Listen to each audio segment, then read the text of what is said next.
Halo movie lovers, ini adalah episode pertama alur cerita film di channel IT Otodidak. Pada video ini saya ingin menceritakan alur dari sebuah film yang berjudul Mulan 2020. Film ini diproduksi oleh perusahaan kenamaan Disney, diperankan oleh bintang-bintang film terkenal seperti Liu Yifei sebagai Hua Mulan, Jason Scott Lee sebagai Borikan, Gong Li sebagai penyihir Xianlang, dan Jet Li sebagai sang kaisar. Film ini merupakan remake dari film Mulan versi animasi, dan ini adalah versi live action yang menyuguhkan landscape dataran Cina yang sangat indah. Seperti apa alur cerita dari film Mulan 2020 ini? Tetap stay tune di channel kami ini, siapkan bantal, selimut, dan silakan nikmati video ini sambil rebahan. Pada awal film, kita akan dipertontonkan sebuah adegan Mulan kecil yang berlatih gerakan bela diri di sebuah padang rumput. Kemudian, scene berganti ke sebuah landscape persawahan yang menuju ke rumah tempat tinggal Mulan. Tempat tinggal Mulan kalau zaman sekarang mungkin mirip dengan rumah susun ya. Mulan kecil adalah gadis yang sangat lincah. Terlihat dari gerakannya ketika dia diminta ayahnya untuk mengkandangkan seekor ayam. Ia berlari, melompat, dan berayun untuk mengejar ayam tersebut sampai ke atap rumah. Dan akhirnya ayam tersebut masuk ke kandangnya. Kemudian Mulan kecil melompat dari atap rumah dan mendarat ke tanah dengan sempurna. Hal ini tentu saja mengundang perhatian dari warga sekitar yang kemudian mengarahkan pandangan sinis kepada Mulan. Budaya Cina pada saat itu memang tidak memperbolehkan wanita untuk bersikap atraktif, apalagi belajar bela diri. Yang diharapkan adalah seorang wanita yang feminim dan anggun. Hingga pada malam harinya, ibu dan ayah Mulan terlibat obrolan serius tentang keadaan Mulan. Ibunya khawatir tentang keadaan Mulan yang tidak seperti wanita pada umumnya, dan bisa dianggap sebagai penyihir oleh masyarakat, sehingga ibunya menyuruh sang ayah untuk menasihati Mulan. Sang ayah pun menasihati Mulan untuk menyembunyikan Qi yang ada dalam diri Mulan, karena Qi tersebut hanya untuk para pejuang, bukan untuk anak perempuan. Akhirnya Mulan menuruti perkataan ayahnya dengan perasaan sedih. Di tempat lain, di sebuah padang pasir, terlihat seorang wanita berjalan mendekati seorang pedagang, dan kemudian merasuki tubuhnya. Wanita itu ternyata adalah seorang penyihir yang bernama Xianlang. Pedagang yang telah dirasuki oleh Xianlang berjalan ke dalam sebuah benteng pertahanan. Kemudian terlihat beberapa orang yang menaiki kuda. Mereka adalah suku Roran yang dipimpin oleh Borikan dan akan menyerang benteng tersebut.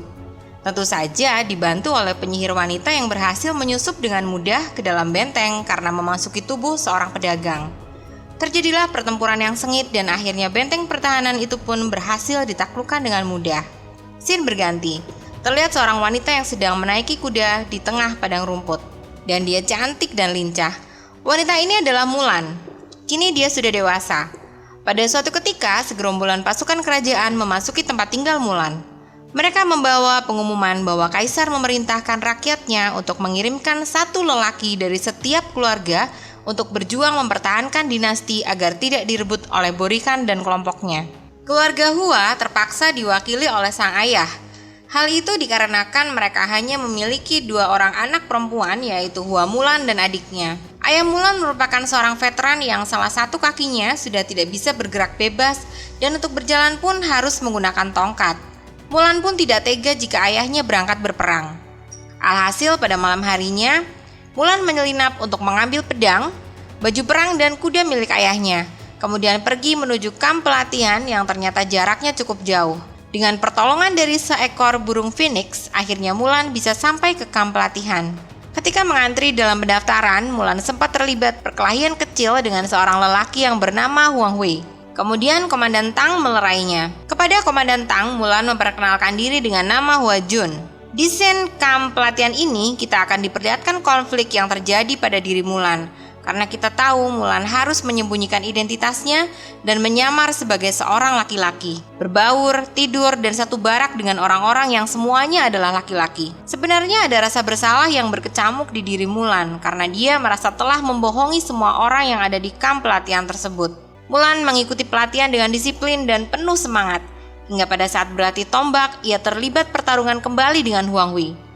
Karena penuh semangat dan sedikit emosi, tanpa sengaja Mulan memperlihatkan Qi-nya, sehingga ia bergerak lincah dan dengan tendangan berputarnya, Mulan berhasil meluncurkan tombak ke arah Huang Hui.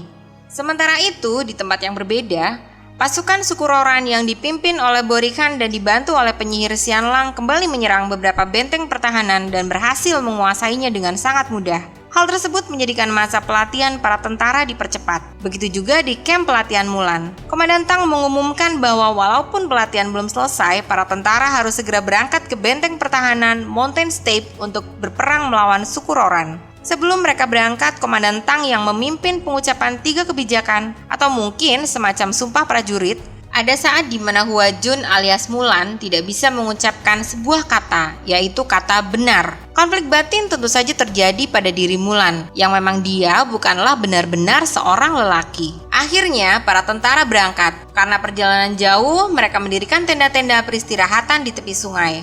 Pada saat itulah, Mulan mengambil kesempatan untuk bertemu dengan Komandan Tang. Hua Jun alias Mulan berbicara kepada Komandan Tang bahwa ada yang membebani hatinya.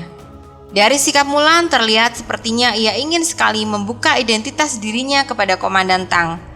Namun, Komandan Tang malah memberikan nasihat kepada Hua Jun alias Mulan. Dan itu justru semakin membuat Mulan merasa bersalah. Perjalanan pun dilanjutkan kembali. Suasana menjadi tegang. Para tentara melewati batalion keempat yang sudah dihancurkan oleh Borikan dan kelompoknya. Nampak mayat-mayat tentara bergelimpangan, helm-helm perang mereka ditumpuk. Api berkobar di mana-mana. Mulan dan tentara lainnya melihat hal itu dengan raut muka sedih, takut, dan juga marah. Sampailah mereka di benteng pertahanan Mountain Steppe. Pada malam harinya, datang 2 orang tentara yang melaporkan bahwa Borikan dan kelompoknya sedang menuju ke benteng pertahanan Mountain Steppe dan jaraknya sudah dekat. Jumlah pasukan suku Roran lebih banyak dari pasukan kerajaan. Kemudian Komandan Tang mengatur strategi. Dia tidak mau bertahan di benteng saja, namun akan mengerahkan pasukan untuk menyambut Borikan dan kelompoknya di medan pertempuran. Nampaklah pasukan Roran yang dipimpin oleh Borikan sedang menuju ke arah benteng pertahanan. Namun kemudian mereka berhenti karena terlihat pasukan tentara kerajaan yang dipimpin oleh Komandan Tang sudah menghadang di depan. Dengan formasi yang rapi, mereka menyambut kedatangan pasukan Roran. Terjadilah pertempuran antara kedua belah pihak. Borikan dan beberapa orang suku Roran berbalik arah. Komandan Tang memerintahkan pasukan sayap kiri yang di dalamnya ada Hua Jun alias Mulan untuk mengejarnya. Tersisalah Mulan seorang. Ia berinisiatif untuk terus mengejar Borikan dan kelompoknya. Sampailah Mulan di suatu tempat. Terjadilah pertemuan antara Mulan dan penyihir wanita Xianlang. Penyihir ini tahu bahwa Mulan menyembunyikan identitas dan berbohong. Dia terus menanyakan siapa sebenarnya Mulan. Mulan mengaku sebagai Hua Jun, namun sang penyihir tidak mempercayainya. Mereka terlibat perkelahian. Mulan berhasil melukai tangan sang penyihir dengan pedang milik sang ayah. Namun pada akhirnya, Mulan dihantam oleh senjata sang penyihir dan membuatnya pingsan. Ketika siuman, Mulan melihat senjata sang penyihir yang menancap di dada. Mulan memikirkan perkataan sang penyihir karena ia berpura-pura menjadi seseorang yang bukan dirinya.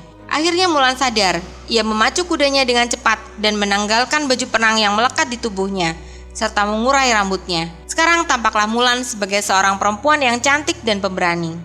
Mulan memasuki medan pertempuran. Dia mengerahkan seluruh chi-nya. Ia menyerang dengan lincah dan berhasil melumpuhkan banyak tentara musuh. Di tengah pertempuran datanglah sang penyihir yang menyerang pasukan kerajaan sehingga membuat pasukan kerajaan kocar-kacir. Ditambah dengan serangan dari suku Roran yang mengakibatkan sekelompok pasukan terbakar dan tertimpa batu besar hasil lemparan dari senjata manjanik. Mulan kaget melihat hal itu.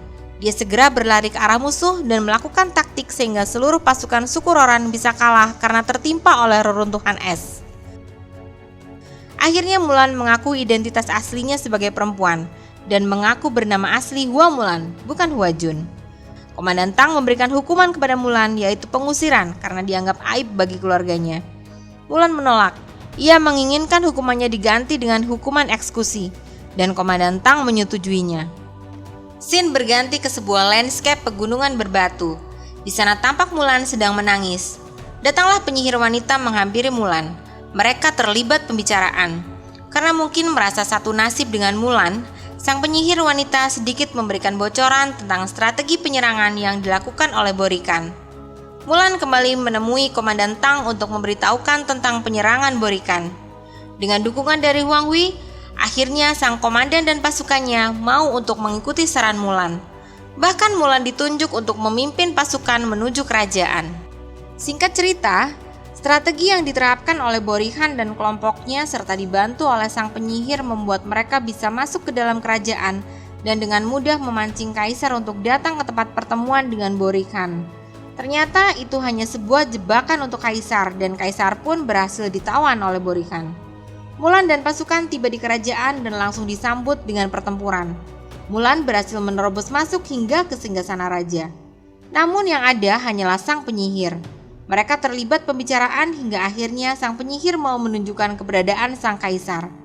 Mulan mengikuti sang penyihir yang sudah berubah menjadi seekor burung dan terbang menuju ke tempat kaisar berada. Kaisar ditawan di sebuah bangunan yang belum jadi, sehingga tampak bambu-bambu yang digunakan sebagai penyangga bangunan. Sang penyihir telah sampai terlebih dahulu dan langsung menemui Borikhan. Sang penyihir menyampaikan bahwa ada seorang wanita yang akan datang dan menyelamatkan sang kaisar. Borikhan menyadari kedatangan Mulan dan segera menyerangnya dengan anak panah. Tanpa diduga, sang penyihir melompat dan berubah menjadi seekor burung yang kemudian menghalangi anak panah tersebut. Alhasil, sang penyihir mati untuk melindungi Mulan. Kemudian terjadilah pertempuran sengit antara Mulan dan Borikhan yang mengakibatkan pedang milik sang ayah Mulan jatuh ke tempat peleburan besi.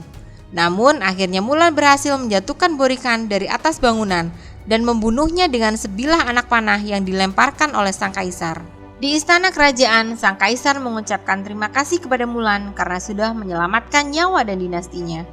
Mulan ditawari jabatan sebagai petugas pengawal kerajaan, namun ia menolaknya. Mulan memilih untuk pulang ke keluarganya karena ia merasa sudah mengkhianati kepercayaan keluarganya dan ia harus menembusnya. Sesampainya di rumah, ia disambut oleh keluarganya dan para tetangga sekitar. Disusul kemudian dengan datangnya komandan Tang dan pasukan yang mengirimkan hadiah berupa pedang dari sang kaisar sebagai ucapan terima kasih kepada Mulan atas jasanya menyelamatkan dinasti. Akhirnya Mulan mau menerima tawaran sang kaisar untuk menjadi petugas pengawal kerajaan. Film pun berakhir. Terima kasih sudah menonton video ini dan jangan lupa untuk klik like, share, and subscribe serta tekan loncengnya supaya tidak ketinggalan video-video menarik lainnya. Bye!